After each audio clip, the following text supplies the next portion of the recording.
宣布將香港國家安全法議程，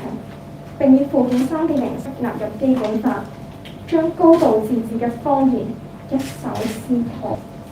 港人面對嘅形勢比03年嘅23條立法更為嚴峻。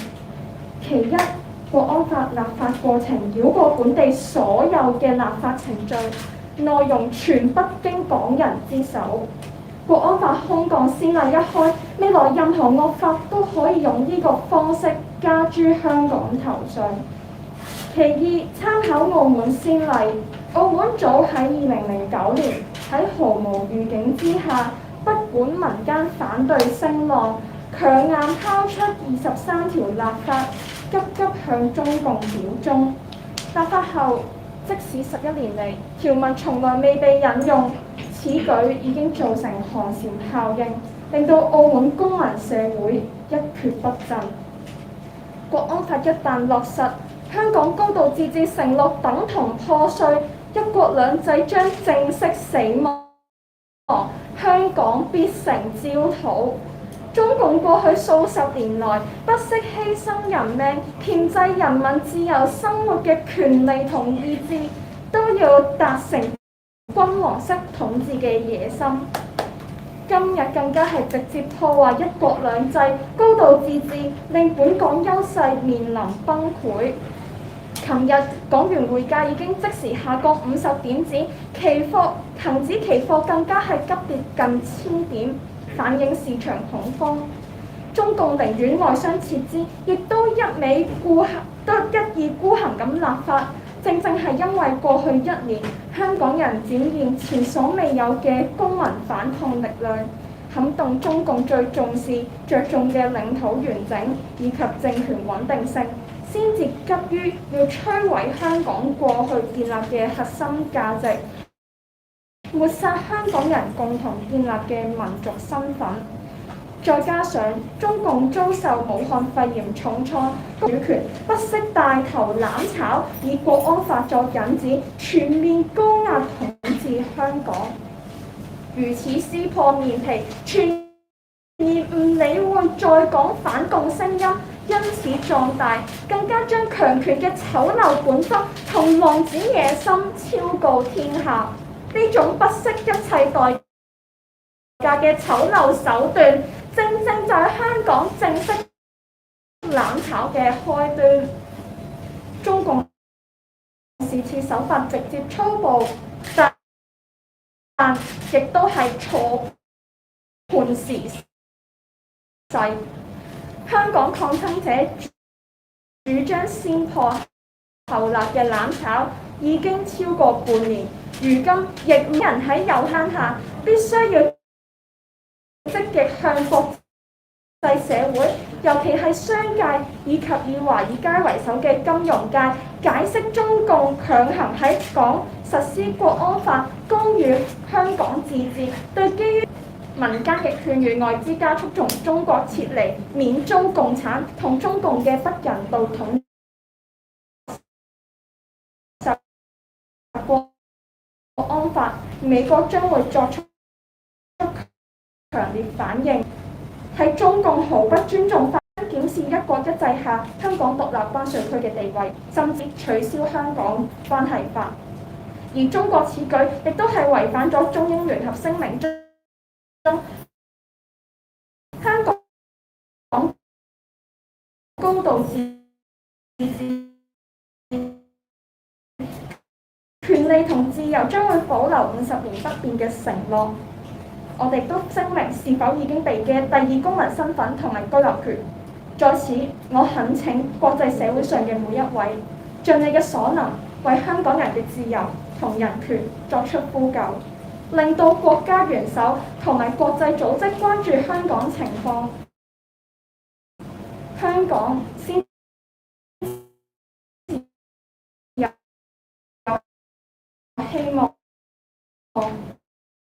力竭重生，都係要喺每一條戰線上繼續抗爭，能夠持續點燃革命嘅種子，光復香港，時代革命口號。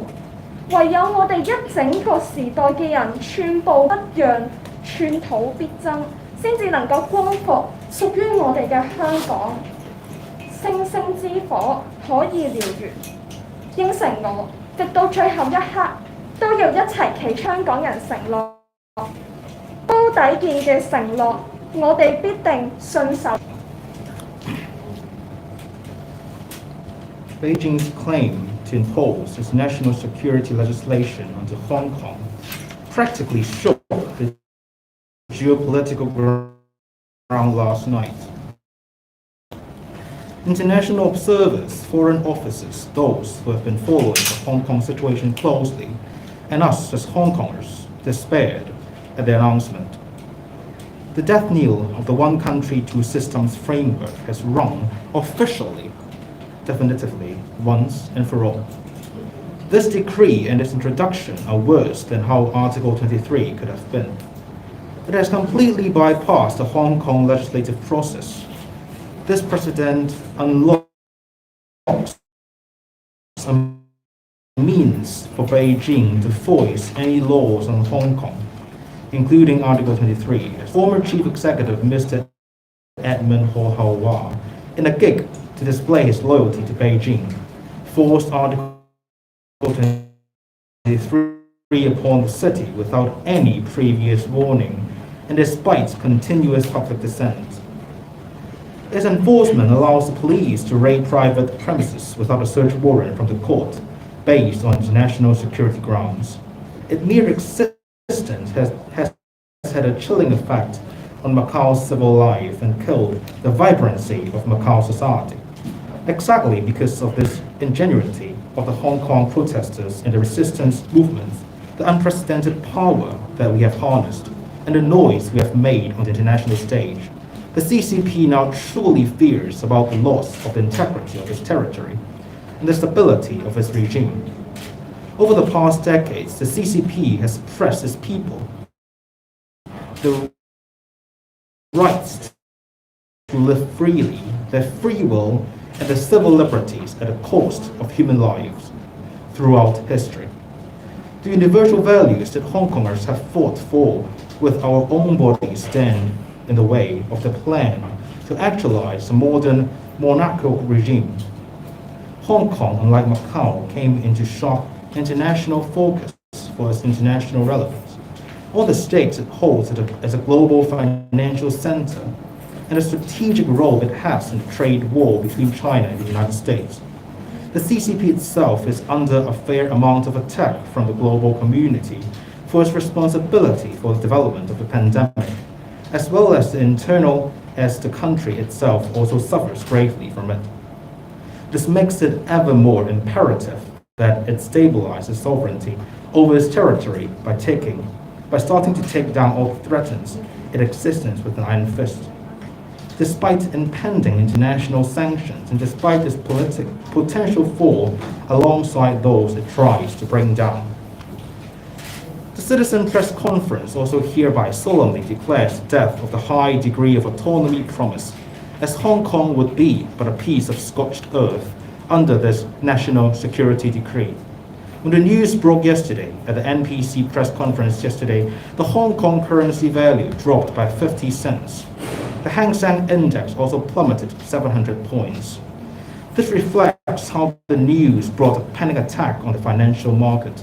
Hong Kong got its foothold in the international scene by adopting a common law system, by being different from China. Once this crumbles, the trust foreign investors place in Hong Kong will crumble as well.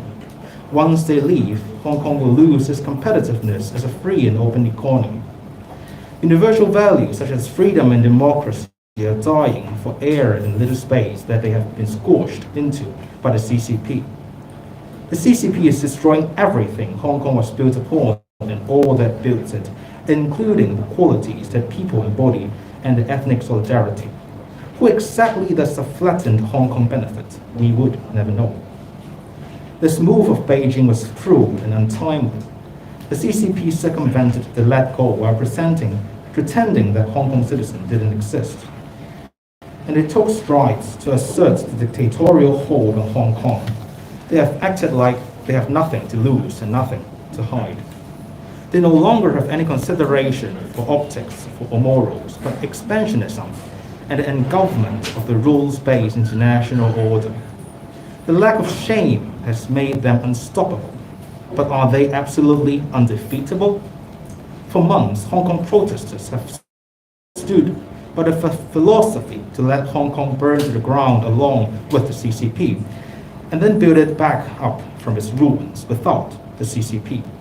Now that Hong Kong has started burning, we should proceed to link up ever more closely with the international community and let them do the necessary blowing to the CCP. The United States Senate overwhelmingly approved legislation on Wednesday that could lead to Chinese state-owned or directed corporates to be banned from listing in US stock exchanges. The mood has changed so much over the past weeks between the world's two largest economies that if Beijing confirms the national security law for Hong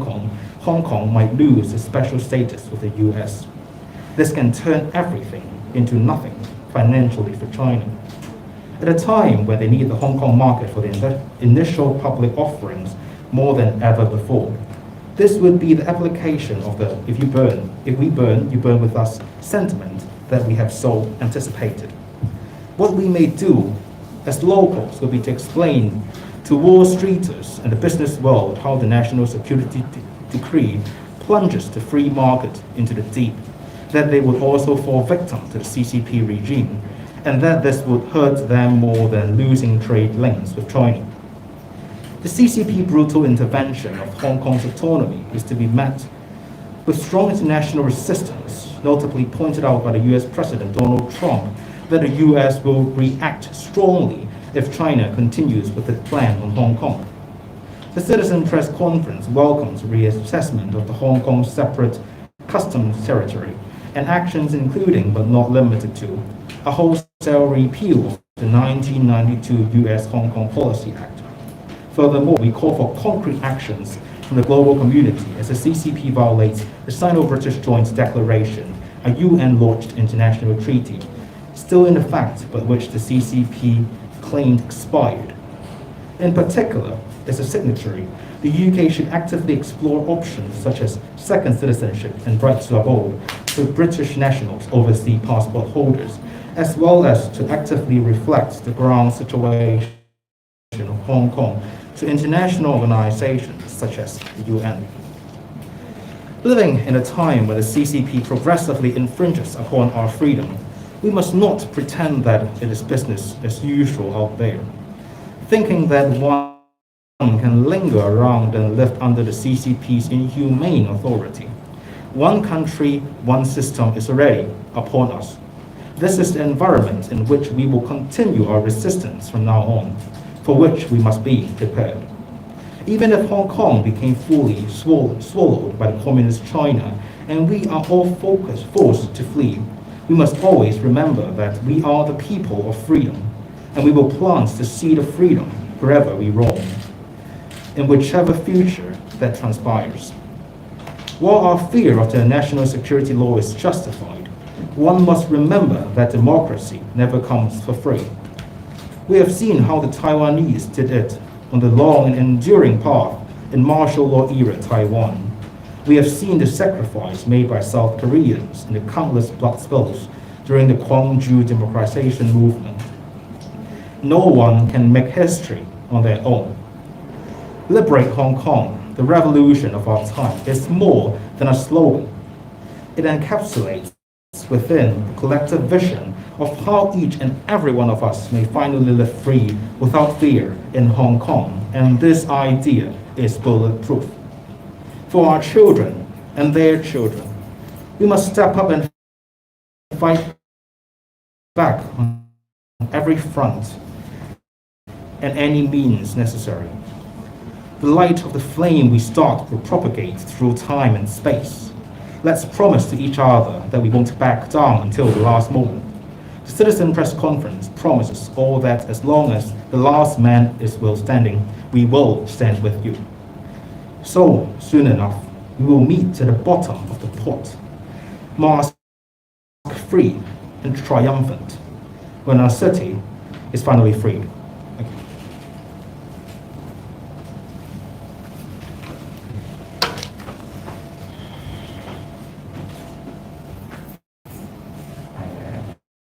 好，大家好啦，我係發夢呢個網上法律評論組織發夢嘅成員啦，我叫 Edward。咁呢一個今日人大決定草案嘅呢一啲事實嘅背景咧，咁頭先呢個民間記者會嘅發言人都講得好清楚，咁所以咧我就主要想集中於係一啲法律比較技術層面嘅事項裏面嘅。咁首先咧，我會想講即係基本法，即係其實眾所周知，基本法係一個留咗好多位俾去扭曲或者去解釋嘅。呢一個基本法咧係一個某種神聖嘅聖經咁樣，咁任何違反基本法就係本質上嘅不道德。咁我就唔係講緊呢一樣嘢，因為咧基本法其實只係一個正常嘅法律文件，但係佢係一個喺未經一個香港人有意義嘅同意或者有意義嘅諮詢之後而得出嚟嘅一個法律文件。咁呢一樣嘢咧係我覺得任何講基本法法律層面嘅點咧都係應該要首先了解呢一樣嘢嘅。咁頭先我講到基本法係一個法律文件啦，其實任何嘅法律文件咧都有一個正確嘅解讀嘅、正確嘅解釋嘅。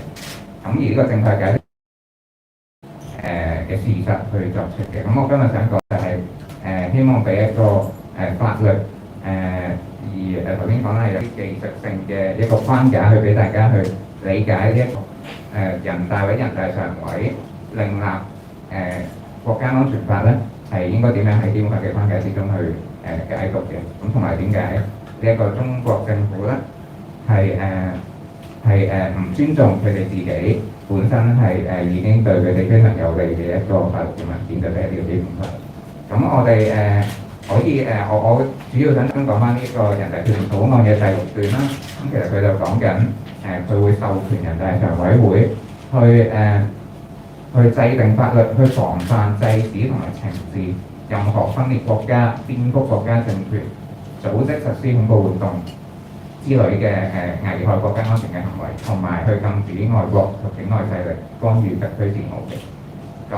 佢就提到呢一個法律咧，就應該人大常委會將佢加入去基本法附件3，就由特區政府咧喺當地即係香港就公布實施嘅。咁其實咧，佢講緊將呢個法律列入，將個全國性法律列入基本法附件3嘅呢一個程序咧，其實係基本法第18條所規定嘅程序嚟嘅。咁我就會指出呢一個咧，即係佢喺呢個人大決定草案裏面講嘅呢樣嘢，其實係違反咗基本法第18條嘅條文嘅真正嘅意義嘅。咁其實好吊詭地，之前咧其實都係被視為一個防火牆嚟嘅，係隔開香港嘅法律制度同埋中國嘅內地嘅法律制度嘅。咁而唔係好似而家咁樣，我會理解成一個係中共去干預香港嘅一個秘密嘅渠道咁嘅。咁點解會話係一個防火牆咧？因為第18條第2段咧，即係基本法第18條第2段，其實就講嘅全國性法律除咗列喺附件3嘅之外咧，就不在香港特別行政區實施嘅。咁但係咧，而家佢講緊將全國性法律加入基本法附件3條，就係基本法第18條第3段所講嘅程序，就係話全國人民代表大會常務委員會即係人大常委啦，就可以對附件3嘅法律作出增減。咁但係咧個條件就係任何列喺附件3嘅法律咧，就限於有關國防、外交和其他按基本法規定不屬於香港特別行政區自治範圍嘅法律。其實如果睇翻呢一條基本法第18條嘅立法原2咧，或者第18條第3段，即係頭先講緊呢個咩叫國防外交，不屬於香港特別行政區自治範圍嘅全國性法律嘅立法原意咧。其實我哋可以睇翻1990年3月28日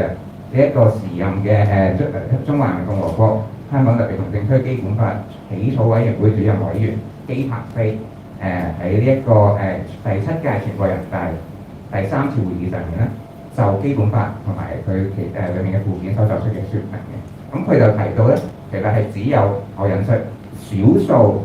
有關國防外交和不屬於香港特別行政區自治範圍的全國性法律，要在特別行政區公布或成立實施。係啦，咁咧，所以咧呢一個咧，其實係一個例外情況，而唔係一個常態嚟嘅，即係呢一個將全國性法律加入附件3，只有少數嘅全國性法律咧係可以符合呢一個描述嘅。咁我留意到咧，尋日基本法委員會委員梁美芬咧就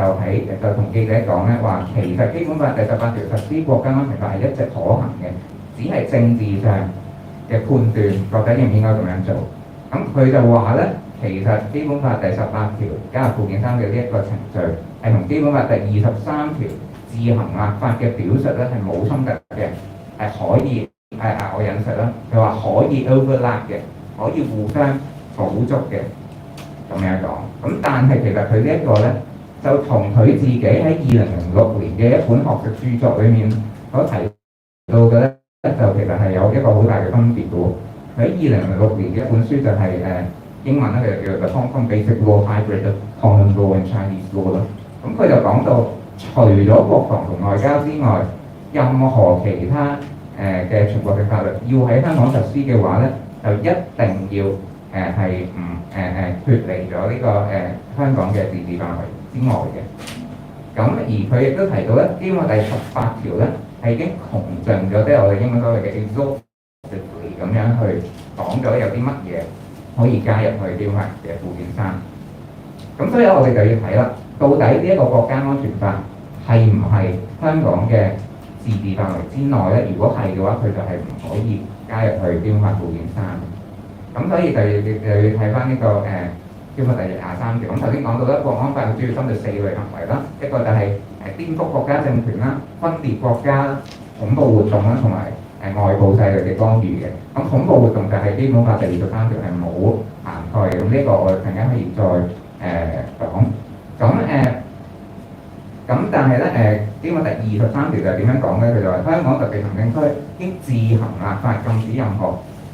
我唔講晒咧，就係分裂國家、煽動叛亂、顛覆中央人民政府，同埋禁止外國嘅政治性組織或者團體在香港特別行政區進行政治活動，禁止香港特別行政區的政治性團體與外國政治性團體建立聯繫。咁其實咧喺呢一度咧，第23條其實已經包含咗頭先國安法講嘅顛覆國家政權啦、分裂國家同恐怖活動。咁佢又完全係呢一個係即係基本法第23條嘅範圍之內嘅。